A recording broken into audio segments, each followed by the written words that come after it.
Football এখন আর বল পায়ে ২২ জনের ছোটাছুটির খেলায় থেমে নেই, পরিণত হয়েছে অর্থের এক বিশাল বাজারে।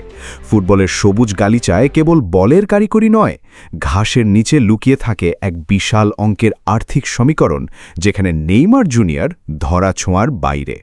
ক্লাব ফুটবলের এই ট্রান্সফার মার্কেট আসলে এক আধুনিক মায়াজাল। এই বাজারে কেউ বাজিমাত করে ইতিহাসের পাতায় নাম লেখান, আবার কেউ বিশাল প্রত্যাশার ভার বইতে না পেরে হারিয়ে যান অতলে। তবে মাঠের সাফল্য ছাপিয়ে এখানে দিন শেষে সবচেয়ে বড় হয়ে ওঠে এক জাদুকরী সংখ্যা, ট্রান্সফার ফি। অর্থের ঝনঝনানির বাজারে আজও একক সম্রাট হিসেবে রাজত্ব করছেন ব্রাজিলিয়ান পোস্টার বয় নেইমার। ২০১৭ সালে বার্সেলোনা থেকে প্যারিসের মেঘমুক্ত আকাশে পাড়ি জমানোর সময় তিনি যে ২২২ মিলিয়ন ইউরোর মাইল ফলক স্থাপন করেছিলেন, এত বছরেও তা স্পর্শ করতে পারেনি কেউ। বিশাল অঙ্কের বহু দলবদল হলেও নেইমার আছেন সবার উপরে। বর্তমানে রিয়াল মাদ্রিদের জার্সি গায়ে দেওয়া ফরাসি ফরওয়ার্ড কিলিয়ান এমবাপে মোনাকো ছেড়ে পিএসজিতে পাড়ি দেন ১৮০ মিলিয়নের বিনিময়। এই বিশাল অঙ্ক যেন নেইমারের সামনে কম বলে মনে হয়। তবে শুধু একবার দলবদল নয়, পুরো কেরিয়ারের হিসেবেও নেইমার বিস্ময়ের নাম।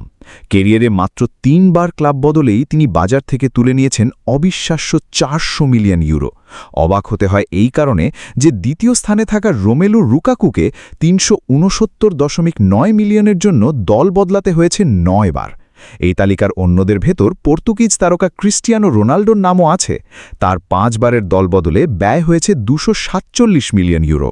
এছাড়া ২৪৬ মিলিয়ন নিয়ে আলেকজান্ডার ইসাক এবং ২৩৩ মিলিয়নে উসমান দেমবেলেদের মতো ফুটবলার এই অর্থের দৌড়ে নাম খোদাই করিয়েছেন। মাঠে বলের দখলই নয়, ফুটবলে অর্থের বাজার দখলও এখন গুরুত্ব পায় ব্যাপকভাবে। কখনো কখনো অর্থের হিসেবটাই মাঠের লড়াইয়ের চেয়ে বেশি আকর্ষণীয় আর রোমাঞ্চকর হয়ে ওঠে। দলবদলের এই গল্প শুধু ফুটবলারদের পেছনে ঢালা অর্থ নয়, বরং দলিল দেয় এই খেলার বিবর্তিত রূপের।